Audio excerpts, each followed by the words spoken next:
Hey guys, welcome back to Bansal biology. आज हमारे साथ है सयन, जिन्होंने AIR 8 लाया है इस बार के IIT जैम के एग्जाम में, और वो भी सेल्फ स्टडी करके लाया है। तो ये आपको बताने वाले हैं किस तरीके से इन्होंने कारनामा किया है। First of all Sayan, thank you so much for joining with Bansal biology. Thank you, ma'am. Thank you, Bansal Biology also, and the so full team member. सयन, तुमने किस तरह, तुम पहले तो अपने बारे में थोड़ा बताना चाहोगे कि तुम कहाँ से बिलोंग करते हो, कहाँ से तुम BSc परस्यू कर रहे हो।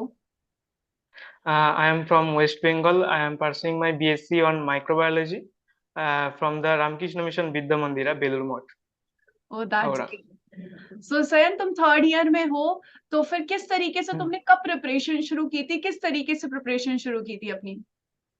प्रिपरेशन लगभग एक साल पहले शुरू हुई थी। वो थर्ड सेमिस्टर के बाद में मैंने शुरू किया था कि सामने IIT जैम आ रहे हैं और उसके साथ TIF और गैट भी, ये सारी एग्जाम पर है, तो मैंने सोचा कि अब शुरू करते हैं तो हाथ में थोड़ी टाइम बचेगी फॉर इंडिविजुअल प्रिपरेशंस के लिए। तो मैंने वो एक साल पहले ही शुरू कर दी थी सेल्फ स्टडी। सो तुमने एक साल पहले से शुरू की। तो तुम ये बताना चाहोगे कि तुमने कितना टाइम दिया बायोलॉजी को, केमिस्ट्री को, फिजिक्स को और मैथ्स को, कितना टाइम दिया। मैंने दरअसल एक रूटीन बना ली थी कि मुझे इतनी वक्त ये पढ़ना है और ये पढ़ना है, तो मैंने क्या किया, मैंने जो मॉर्निंग का टाइम है हमारा यहाँ, हम तो रेसिडेंशियल कॉलेज में बिलोंग करते हैं, तो हमारा यहाँ सुबह 5:30 को उठ जाना पड़ता है प्रेयर के लिए। तो 6 बजे से हमारा कॉलेज नहीं स्टार्ट होता, पर हमारा जो स्टडी टाइम है वो स्टार्ट हो जाता है। तो मैंने सुबह 7 बजे से केमिस्ट्री पढ़ना कि मैंने रूटीन जो सेट किया उसमें मैंने सुबह के समय पे केमिस्ट्री रखा, और लगभग 9 बजे तक, 7 से 9 बजे तक। Then in between the college time मैंने मैंने एक किया कि जो क्लासेस नहीं होता था उस टाइम को मैं बायोलॉजी पढ़ लेता था थोड़ा बहुत। और एकदम इवनिंग से पहले हमारे यहाँ पर 5:30 को इवनिंग में भी प्रेयर होता है, तो उससे पहले थोड़ा सा जो फिजिक्स है वो देख लेता था। और फिजिक्स मेरा बहुत अच्छी आती थी, इसीलिए मैंने उसको थोड़ा कम टाइम दिया, तो उसी टाइम में वो हो गया। एंड देन वो जो वो इवनिंग में 7 से 9 PM का टाइम है, उस गैप में मैंने बायोलॉजी को ज्यादा ये दिया, एंड नाइट टाइम को मैंने मैथ के लिए प्रिपरेशन दी। 10 बजे से 11 11 और 12, कभी कभी 1 2 भी बज जाते थे। तो एक दो बज तो के फिर तुम अगले दिन 5:30 बजे उठते थे, ये रोज का रूटीन। नहीं नहीं, उस दिन नहीं होता था वो। 9 बजा हो जाता था सुबह सुबह, बट वो केमिस्ट्री को मैं मेकअप दे देता था कि बायोलॉजी तो मैं पढ़ रहा हूँ, उसके साथ साथ मुझे केमिस्ट्री को पढ़ना है, इसलिए मैंने कॉलेज टाइम के भी, कभी कभी कॉलेज टाइम पे भी केमिस्ट्री मैंने यूट्यूब से करता था, तो यूट्यूब से कर ली क्लासेस में। ऐसे ही हो गया केमिस्ट्री। और मैथ मैंने इस रात को ही किया, उसको वो ज्यादा मैंने नहीं किया, क्योंकि मैंने प्रीवियस ईयर की क्वेश्चंस की, तो उससे पता चला कि कुछ कुछ टॉपिक्स हैं जो जिसमें से ज्यादातर क्वेश्चन आते हैं, तो मैंने उस टॉपिक्स को ही सिलेक्ट किया। एंड उसमें से ही मैंने देखा कि इस बार भी उतना आ, नहीं आया मैथ, पर जो आया है वो भी इजी है, तो इसलिए वो निकल गया इजीली। तो तुमने पहले प्रीवियस या पेपर एनालिसिस कर लिया, जो तुम्हें, मेरे को लगता है कि काफी हेल्प कर गया है तुम्हारे इस बार के हाँ हाँ एग्जामिनेशन में।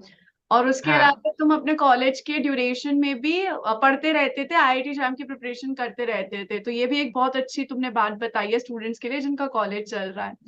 सो तुम ये बताना चाहोगे कि तुमने सोर्सेस क्या लिए, फिजिक्स, केमिस्ट्री और मैथ्स के लिए क्या क्या सोर्सेस तुमने यूज किए, बुक्स कौन सी यूज की, पढ़ी कौन सी।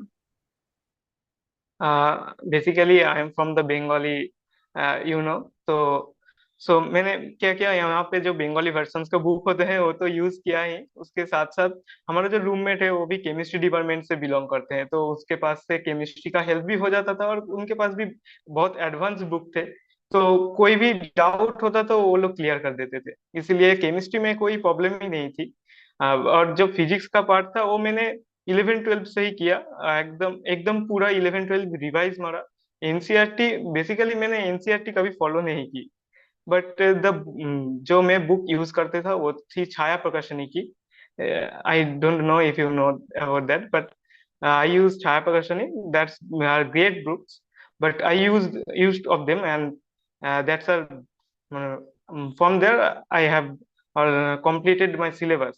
एंड आई मैंने देखा कि वहाँ पे पूरा सिलेबस है, बट कुछ कुछ टॉपिक्स उससे डेप्थ में क्वेश्चन किए हैं, तो मैंने उसके लिए यूट्यूब का सहायता लिया। और यूट्यूब में अन अकेडमी में बेसिकली वो जो प्रीवियस ईयर का सॉल्यूशन था, और अदर्स चैनल में तो मैंने उसको उनको भी फॉलो किया, because I completely don't solve the previous year questions for my self. So उन लोगों का है, उन चैनलों का हेल्प लेना तो जरूरी था ही। तो वहां से मैंने प्रीवियस ईयर को पूरी पूरी कॉम्प्लीटली किया था, और ऐसे ही हो गया था। अगर मैं कहूँ तो सबसे ज्यादा प्रॉब्लम थी कि बायो में ही थी, क्योंकि हमारा माइक्रोबायोलॉजी का जो सिलेबस है वो छोटा है। तो हमें बोटानिकल पार्ट एकदम से नहीं थी, तो सिर्फ थी तो प्लांट पैथोलॉजी थी, उसमें फिजियोलॉजी का कुछ भी पार्ट नहीं था।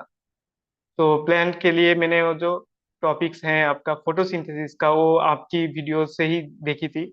और जो मेटाबॉलिज्म के अंडर भी आते हैं वो, द बायोकेमिस्ट्री पार्ट आल्सो, वो भी देखी थी। एंड इकोलॉजी व्हाट এইটা একটা एक मेजर पार्ट थी जो मैंने एकदम मेरे सर से ऊपर से जाती थी। इन पार्ट को मैंने यूट्यूब की वीडियो देख के ही क्लियर किया।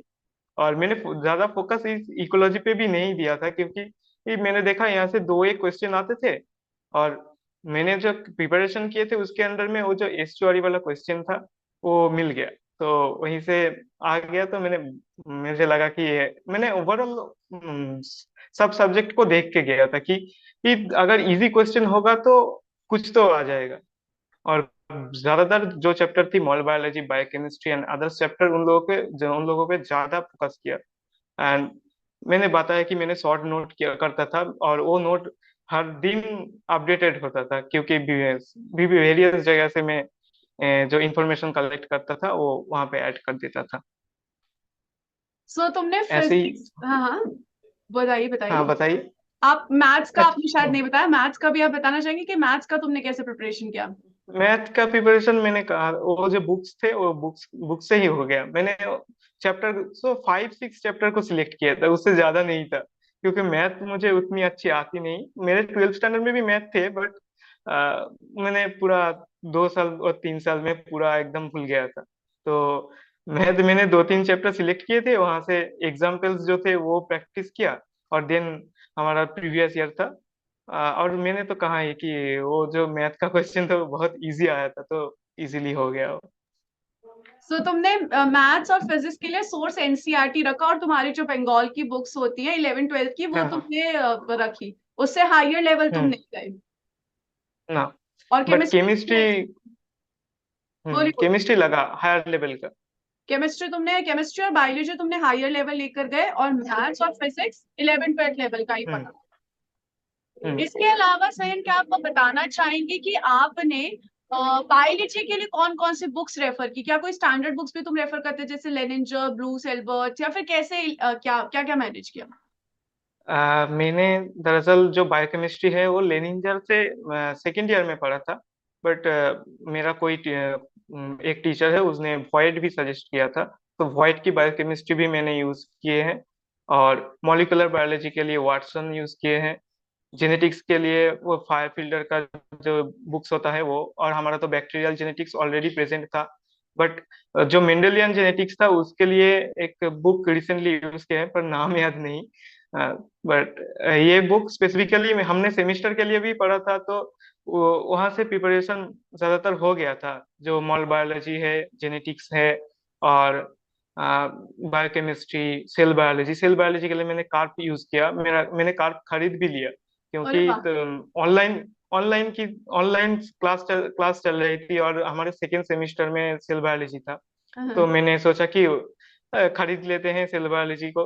मुझे टॉपिक अच्छा लगा तो मैंने खरीद लिया। वहां से कैंसर और जो ट्रांसपोर्टिंग का सिस्टम था ईआर और गोल्गी से, वो भी किया। और सर ने भी सजेस्ट किया कि सेल बायोलॉजी के लिए कार्प यूज करो। तो ये बुक तो यूज किया ही, उसके साथ वो पार्ट फाइंडर का जो 2 पार्ट होता है वो भी यूज किया हूँ, क्योंकि वहाँ पे एक साथ सारे चैप्टर्स को मिल जाते हाँ, हैं। तो हम्म। और डिटेल्स के लिए मैंने इस बुक्स को यूज किया। तुमने 11 12 बायोलॉजी की एनसीईआरटी भी पढ़ी थी? 11 12 में, हाँ, 11 12 में एक मात्र मैंने बायोलॉजी ही एनसीईआरटी पढ़ी थी। और बाकी सब यहाँ की थी। नीट की नहीं, अभी प्रिपरेशन के लिए तुमने मैंने ये पढ़ा था। आईआईटी एग्जाम की प्रिपरेशन के लिए भी पढ़ी थी एनसीईआरटी? हाँ। ओके। हाँ। तो तुमने शॉर्ट नोट्स किस तरीके से बनाए थे? मतलब तुमने अभी बताया कि तुम शॉर्ट नोट्स बनाते हो, तो कोई टिप्स देना चाहोगे कि किस तरीके से शॉर्ट नोट्स बनाने चाहिए बच्चों को? मैंने दरअसल फोकस किया कि प्रीवियस ईयर क्वेश्चन को देखा कि कैसे क्वेश्चन सेट करते हैं। तो वो जो रीजनिंग और असर्शन टाइप का जो क्वेश्चंस आते हैं, तो मैंने उसके लिए एकदम डीप डेप्थ में जाके पढ़ा, तो देखा कि कुछ कुछ लाइंस बहुत इंपॉर्टेंट हैं और उनमें से क्वेश्चंस आते हैं। तो मैंने उन लाइंस को नोट किया रेड पेन से, और अदर्स जो वो टर्म्स थे, और मैं कह सकता हूँ कि वो antibiotics, if say that antibiotics names and their mechanisms. तो मैंने उन लोगों को एक वर्ड में नोट किया, जैसे कि एक एंटीबायोटिक का नाम लिखा, उसके साइड में एक हाइफन देके उसका मैकेनिज्म, जस्ट ऐसे ही पॉइंट करते करते गया। ये मैंने हर सब्जेक्ट में ही किया, बेसिकली बायोलॉजी की हर पार्ट में ही, जेनेटिक्स का हो या कुछ भी कहो। और नोट्स लेते वक्त मैंने कुछ क्वेश्चंस देखा प्रीवियस ईयर का, कि जो एकदम एकदम इजी और ऐसी जगह से आ रहे हैं कि जो बहुत इजी है, बट लोग उसको स्किप कर जाते हैं। तो मैंने उस जगह को पॉइंट आउट किया कि जैसे कि जो एपोप्टोसिस का मैंने क्वेश्चन देखा था, पता नहीं किस में आया था, कि ये कौन सा टाइप का प्रोटीएज है।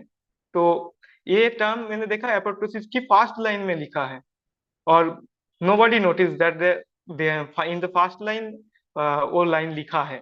बट एक क्वेश्चन आया था इसमें, मैंने पूरा पूरा जो उसके बाद जो पैराग्राफ्स थे सारे चेक कर लिए, पर कहीं नहीं पाया। बट मैंने जब फर्स्ट लाइन देखा कि वहां पे मिल गया।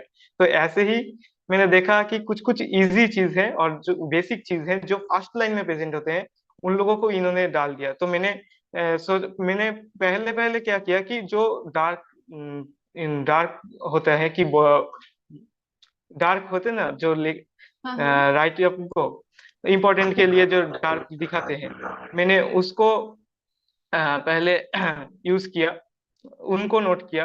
तो मैंने देखा कि क्वेश्चन सॉल्विंग में प्रॉब्लम आ रही है, तो उसके बाद मैंने डेप्थ में जाके पढ़ा। तो ऐसे ही निकल गई ये ओके। सारी।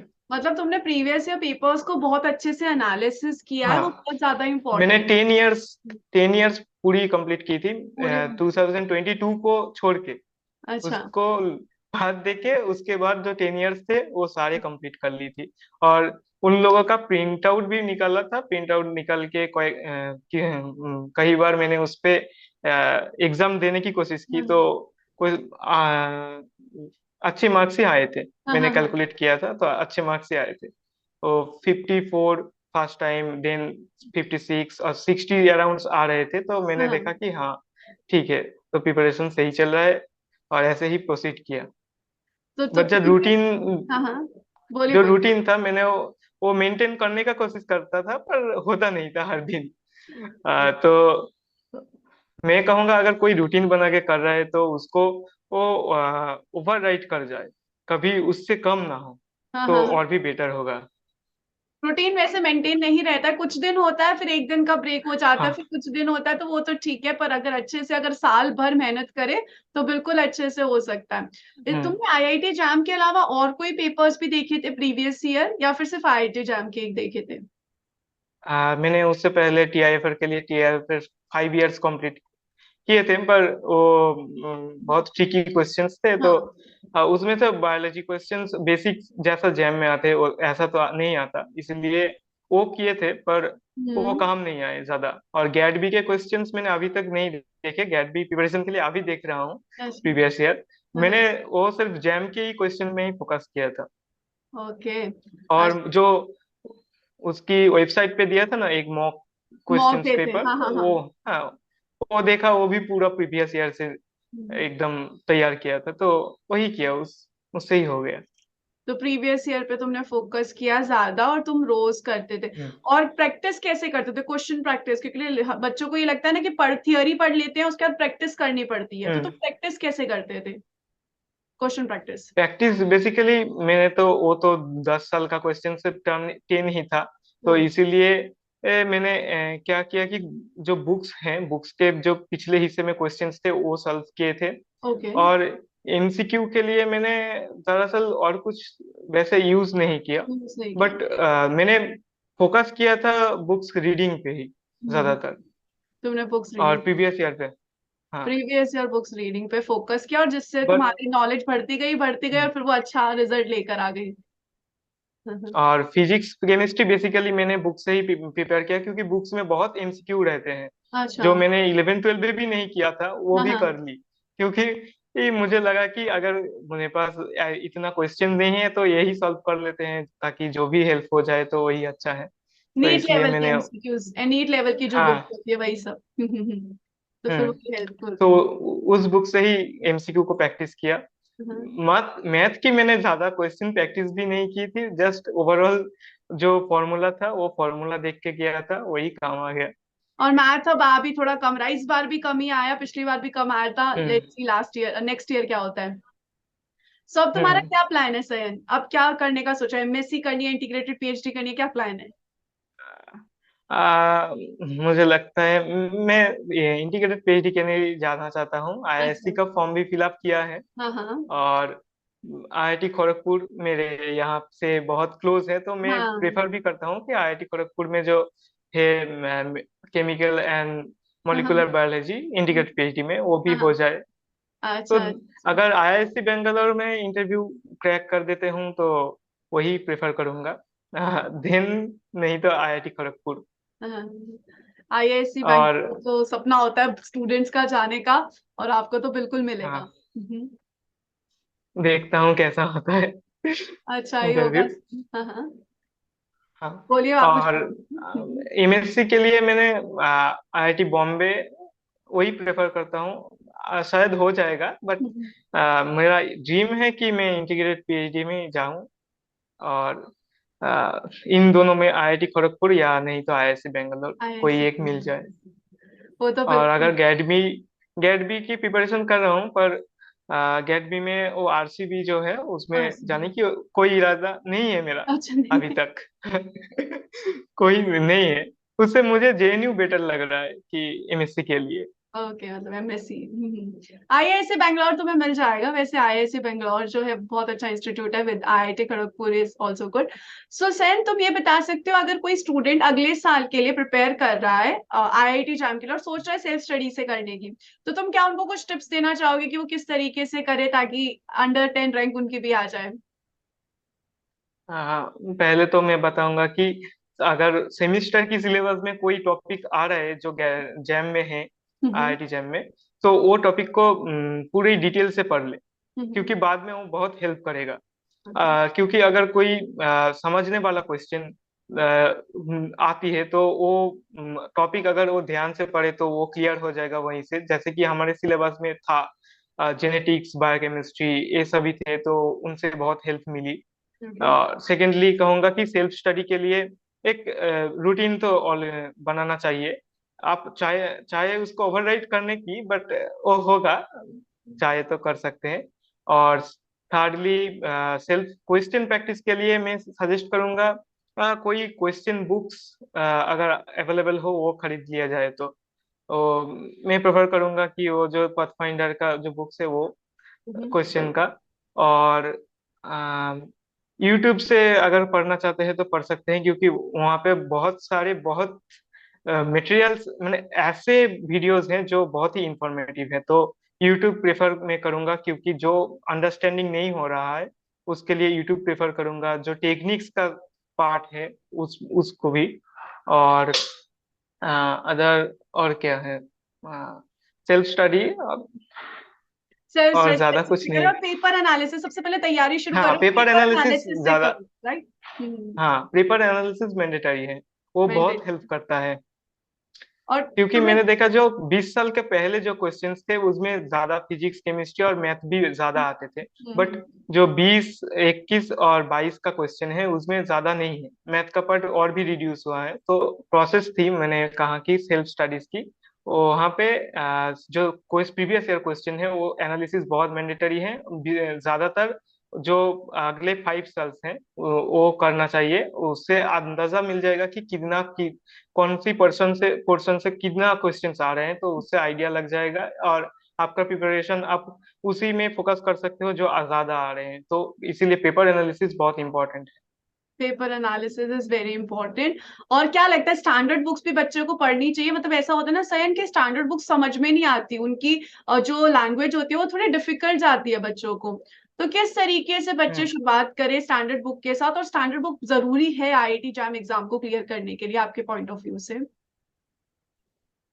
मैं कहूंगा कि वो जो क्वेश्चन बुक्स हैं उनको धीरे धीरे पढ़े और अच्छा। समझ के पढ़े। ये नहीं कि खत्म करना है बुक को पढ़ के ऐसे ही इरादे से गए तो नहीं होगा। हाँ। और अगर डिफिकल्टीज हो तो उसी टॉपिक को यूट्यूब से सर्च कर सकते हैं और टीचर से कंसल्ट कर सकते हैं। तो ऐसे ही वो टॉपिक क्लियर हो जाएंगे। तो ऐसे वो टॉपिक अगर क्लियर हो जाएंगे तो आप प्रोसीड कर सकते हैं फर्दर। एंड मैंने लगता है कि यही बेटर होगा कि आप यूट्यूब और सेल्स की जो टीचर्स हैं उन लोगों की मदद लें। सो तुम्हारा ये जो रैंक आई है उसमें तुम कितना पोर्शन देना चाहोगे बायोलॉजी को, और बाकी तीनों फिजिक्स केमिस्ट्री मैथ्स को कितना पोर्शन देने वाले हो 100% में से? 100% में से मैं बायोलॉजी को देना चाहूंगा अबाउट 70%। हाँ हाँ हाँ। एंड केमिस्ट्री को देना चाहूंगा 15। एंड 17, 15, 10, 5, 5 मैथ को। मैथ्स को 5%? हाँ। ओके, वैसे और भी मैथ्स फिजिक्स को फिजिक्स संभालना। दर का। हम्म। ओके। हाँ, फिजिक्स से आप कुछ बता रहे थे। हाँ, फिजिक्स मैंने 10% दी। हाँ हाँ। और केमिस्ट्री के लिए मैंने 15%। और जो रहेगा वो क्या था? बायोलॉजी 70%, तो फिर इस बायोलॉजी तरीके से। 70%, मैथ 5%। और सर ऐसे आप ही। ऐसा कोई 3 पॉइंट्स बताने चाहोगे जो आपको लगता है कि मतलब आपके सिलेक्शन में सबसे ज्यादा इंपॉर्टेंट रोल ऐसे 3 पॉइंट ने प्ले किया, सबसे इंपॉर्टेंट? सबसे इम्पोर्टेंट है कि हर रोज कुछ ना कुछ पढ़ना चाहिए। हाँ हाँ। मतलब डिटैच नहीं होना चाहिए एकदम। नहीं हम्म। तो और जो प्रैक्टिस है क्वेश्चंस का वो करना चाहिए डेली। हम्म। और थर्डली मैं कहूँगा कि जो बुक्स है उनको भी पढ़ना चाहिए, वो भी डिटेल्स में। क्योंकि दरअसल कभी कभी जो क्वेश्चंस आते हैं वो खूब वैसे ही बहुत ट्रिकी हो जाते हैं। तो वो क्वेश्चंस सॉल्व करने के लिए ध्यान से पढ़ना चाहिए बुक्स को। सो ये तीनों ही। और इसके अलावा तुम्हारी प्रिपरेशन में यूट्यूब ने कितना साथ दिया? क्योंकि यूट्यूब जो होता है वो बिल्कुल फ्री ऑफ कॉस्ट है, सब एक्सेस हाँ, कर सकते हैं। तो यूट्यूब ने आपको कितना साथ दिया आपकी प्रिपरेशन में? यूट्यूब के साथ में कहूंगा अगर 100% में दूं तो मैं उसमें 75% दे दूंगा। क्योंकि मैंने जो physics chemistry basically physics and math की प्रिपरेशन की वो तो यूट्यूब से आई। और बायोलॉजी की जो टॉपिक्स मुझे अच्छे से आती नहीं थी और हमारी सिलेबस में भी नहीं थी, हाँ जैसे कि मैंने कहा कि बोटानी की पार्ट जो थी, हाँ हाँ। जूलॉजी की अंडर में जो पार्ट आती थी वो सारी मैंने यूट्यूब से ही निकाली। ओके। और भी मैं बुक्स पढ़ने के अलावा मैं कहूँ अगर वो जो मॉलिक्यूलर बायोलॉजी की जो वो मैकेनिज्म्स हैं, वेरियस मैकेनिज्म्स जो हैं वो भी समझने के लिए यूट्यूब बहुत ही हेल्पफुल था। क्योंकि आप बुक्स को पढ़ रहे हैं पर उनको अंडरस्टैंड नहीं होता कभी कभी। तो उसके लिए यूट्यूब में जो टीचर्स हैं वो अच्छे से उनको समझ देते थे, तो उससे ही हो जाती थी। Okay, so thank you so much Sayan हमारे साथ जुड़ने के लिए। आपने बहुत अच्छे अच्छे पॉइंट्स दिए और मुझे लग रहा है कि स्टूडेंट्स को बहुत हेल्पफुल होंगे। Thank you ma'am.